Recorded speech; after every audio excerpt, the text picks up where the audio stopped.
Dans cette vidéo, on va voir comment préparer ses objectifs pour l'année 2021. Alors, je le sais très bien, cette année 2020 n'a pas été une année facile.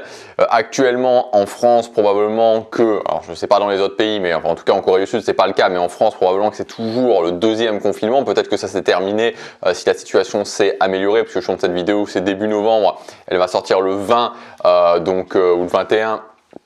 Donc je ne sais pas exactement où est-ce que vous en êtes et je sais que ce n'est pas des moments faciles, mais ce que je peux vous garantir, c'est que dans tous les cas, ce qui va faire la différence à la fin de l'année 2021, donc le 31 décembre 2021, sur le fait que vous vous sentiez bien ou vous ne vous sentiez pas bien, c'est votre capacité à vous être fixé un cap.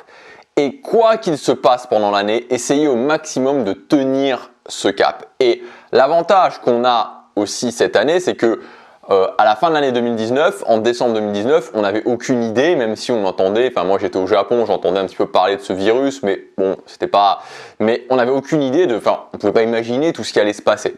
L'avantage sur cette année 2021, c'est que on sait les probabilités, c'est-à-dire on sait ce qui peut se passer, on sait que voilà, ça va être dur jusqu'à la fin de l'hiver, on sait que probablement il va y avoir un vaccin, qu'il va y avoir un traitement qui va permettre de faire redescendre la pression, mais bon, on sait ce qui s'est passé, on a un petit peu je dirais, ce contexte. Donc ça permet évidemment pour ces objectifs d'ajuster, mais ce que je voudrais vous dire, alors en tout cas, enfin j'essaie pas de vous convaincre, parce que si vous voulez faire votre année 2021 sans vous fixer d'objectifs, c'est votre choix. Moi, ce que je crois, c'est qu'on ne peut pas se sentir bien à la fin de l'année si on n'a pas avancé vers les choses qui étaient importantes pour soi. Donc dans cette vidéo, j'aimerais vous donner finalement une liste d'étapes pour en tout cas pour bien préparer votre liste d'objectifs. Alors on ne peut pas voir toutes les choses exactement en détail, mais en tout cas vous donner une sorte de chemin à parcourir. Et j'aimerais aussi vous donner une phrase, vous lire une phrase qui vient de Bob Rotella.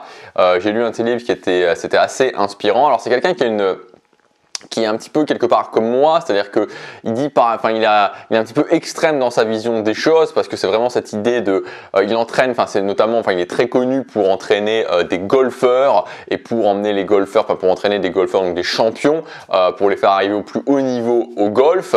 Donc il a une philosophie un petit peu extrême, mais j'aime bien cette philosophie. Je pense que parfois, et surtout dans les périodes de crise, il faut savoir être un petit peu extrême. Et je voudrais vous citer cette phrase. Alors elle est en anglais, donc je l'ai traduit par moi-même en français.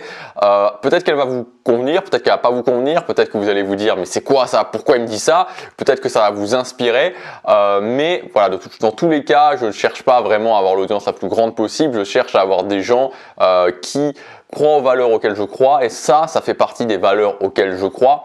Donc ce que dit Bob Rotella, c'est que nous pouvons choisir de croire en nous-mêmes, nous pouvons choisir de faire des efforts, de prendre des risques, de persévérer et au final de réussir. Ou alors, nous pouvons nous accrocher à la sécurité et à la médiocrité.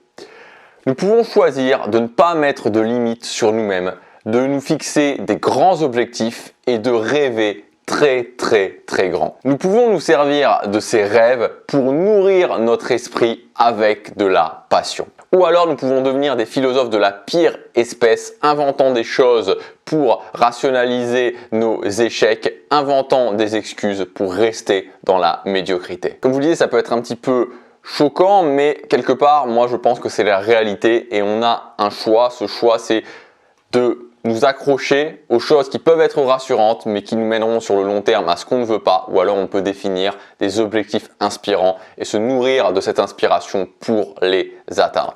Donc dans cette vidéo, on va voir, comme je vous le disais, plusieurs éléments pour tout simplement pour pouvoir se fixer, pour pouvoir dérouler un petit peu une liste d'objectifs et bien préparer une liste d'objectifs. Donc premièrement, la première question à se poser, c'est est-ce que je veux le faire ou est-ce que je veux pas le faire? Je vous le répète souvent, on l'a vu notamment, un petit peu le mindset avec cette phrase, c'est que voilà, ça sert à rien d'être dans l'entre-deux. Voilà, peut-être que cette année, et je veux dire, je peux le comprendre, peut-être que vous dites cette année, j'ai ramassé, peut-être que voilà, vous avez une entreprise, moi aussi j'ai une entreprise, je veux dire, donc je sais ce que c'est d'être entrepreneur.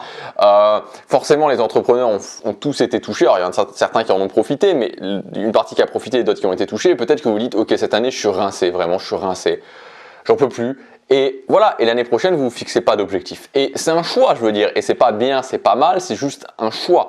Donc moi, je suis pas là pour vous dire encore une fois que c'est bien ou que c'est pas bien. Je suis là pour vous dire que je pense que la priorité, en tout cas, c'est soit de se dire je le fais et je le fais à fond, soit je ne le fais pas. Mais le pire que tout, c'est de se dire c'est l'entre-deux, je le fais un peu, ça, il n'y a pas pire. De toute façon, vous allez échouer et en plus, vous baissez votre confiance en vous, dans votre capacité à atteindre vos objectifs. Donc premièrement, est-ce que je le fais ou est-ce que je le fais pas? Ensuite, donc si vous ne le faites pas, je pense que voilà, vous pouvez arrêter la vidéo. Ensuite, si vous décidez de le faire, c'est d'être clair, et ça c'est quelque chose dont on parle très peu souvent, c'est d'être clair par rapport à votre niveau, et quand je dis votre niveau, c'est votre capacité à atteindre vos objectifs. Où est-ce que vous en êtes dans votre capacité à atteindre vos objectifs? C'est-à-dire, est-ce que les objectifs que vous vous êtes fixés précédemment, est-ce que vous êtes quelqu'un qui a atteigné ses objectifs, est-ce que vous êtes quelqu'un qui a du mal à atteindre ses objectifs? Donc vraiment par rapport à ça, où est-ce que vous en êtes? Donc typiquement, bon, il y aura plusieurs catégories, mais on peut définir deux grandes catégories par rapport à ça. Est-ce que vous avez un problème de méthodologie, c'est-à-dire que quand vous fixez un objectif, vous arrivez à mettre en place les actions dans votre vie, vous tenez les actions sur la durée, mais au final, même en tenant les actions sur la durée, vous n'y arrivez pas. Donc là, c'est plutôt un problème de méthodologie, vraiment de méthodologie pour atteindre cet objectif. Ou alors, est-ce que c'est plutôt le niveau où vous avez un problème de prendre les actions? C'est-à-dire que voilà, vous n'arrivez pas à prendre les actions. Vous définissez quelque chose, mais vous ne le faites pas tout simplement. Vous le faites un peu et puis vous arrêtez. Donc ça, c'est déjà deux catégories et qui vont vous permettre de travailler de différentes façons pour pouvoir vous améliorer. Parce que ça sert à rien de se fixer des objectifs et des gros objectifs si déjà, quand vous fixez, enfin quand vous dites OK, je veux atteindre cet objectif, vous n'arrivez pas à prendre les actions sur la durée. Ensuite, une fois que vous avez fait ça, ça va être donc de définir vos visions, de définir dans les différents domaines de vie les visions que vous avez par rapport à ce que vous voulez atteindre dans votre vie, et par rapport à ces visions, vous allez pouvoir vous fixer une première liste d'objectifs avec des idées d'objectifs.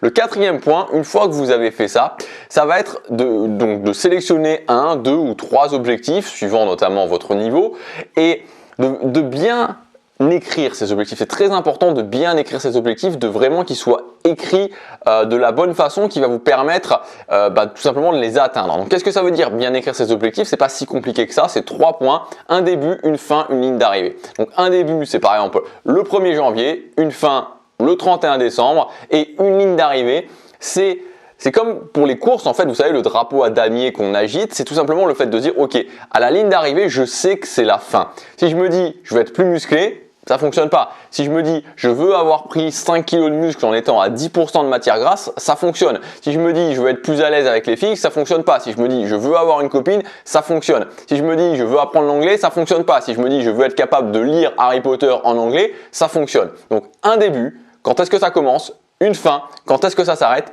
Une ligne d'arrivée qui me permet de me dire que à la fin, j'ai réussi ou pas mon objectif. 5e point, penser processus. Alors, c'est très très important de penser processus parce que un objectif, au-delà de ça, enfin au-delà de ce que je veux vous dire, c'est qu'un objectif, ça ne s'arrête pas au moment où j'écris les lignes sur mon cahier et je me dis voilà, je veux par exemple avoir une copine, je veux être capable de lire Harry Potter en anglais, etc., etc. Ensuite, il faut comprendre. Et ça, c'est tout un nouveau monde justement, et on en parle dès la semaine prochaine sur, enfin, je vais vous envoyer une grande séquence sur les objectifs où on va parler de ça vraiment en détail. C'est un processus en fait, c'est-à-dire qu'il faut se dire que quand je définis un objectif, alors ça dépend du type d'objectif, mais c'est un nouveau processus que j'intègre dans ma vie. Voilà, c'est un nouveau processus que j'intègre dans ma vie et donc il faut être conscient du processus, il faut être conscient de l'impact que ça va avoir dans ma vie, il faut être conscient aussi de savoir si je peux évidemment, si je suis capable de mettre en place ce processus, si je suis capable de mettre l'intégralité du processus en place dans ma vie. Donc c'est vraiment tout un changement en fait complet et que je vous encourage à avoir dans la façon dont on voit les objectifs et pas tout simplement de dire voilà un objectif c'est juste quelque chose que je veux et puis j'écris une ligne sur un papier et puis c'est une action. Non, c'est tout un processus que j'intègre dans ma vie, que je dois définir, que je dois intégrer dans ma vie, que je dois tenir sur la durée, que je dois, dépendant du type d'objectif, ensuite ajuster. Et quand on voit les choses comme ça aussi, ça permet d'équilibrer sa liste d'objectifs. C'est-à-dire, on se rend compte qu'à un moment donné, déjà un objectif, c'est déjà ce processus-là que je dois mettre dans ma vie. Donc, est-ce que j'en mets un deuxième ?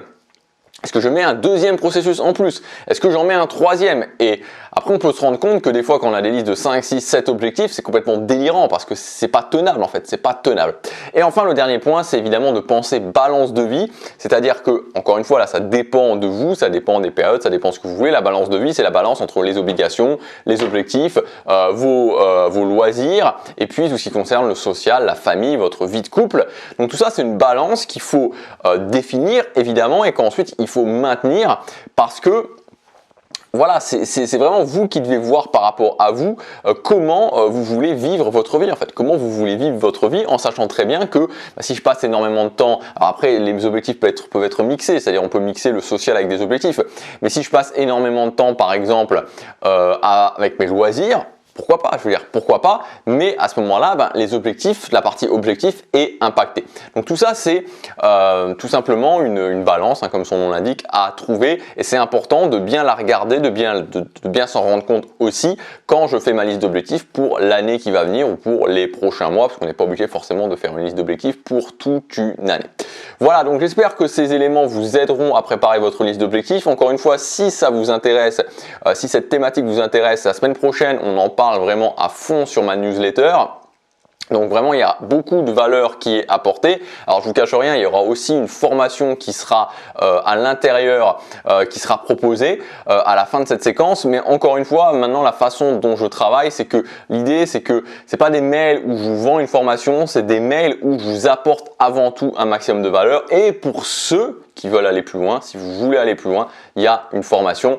Donc dans tous les cas, vous pouvez tout simplement vous inscrire si ça vous intéresse et seulement si ça vous intéresse, seulement si vous voulez vraiment aller plus loin dans ce domaine-là, c'est un lien, enfin je crois que c'est le premier lien dans la description et on se retrouvera dans cette séquence mail. Moi je vous dis à demain pour la prochaine vidéo, chaque jour compte.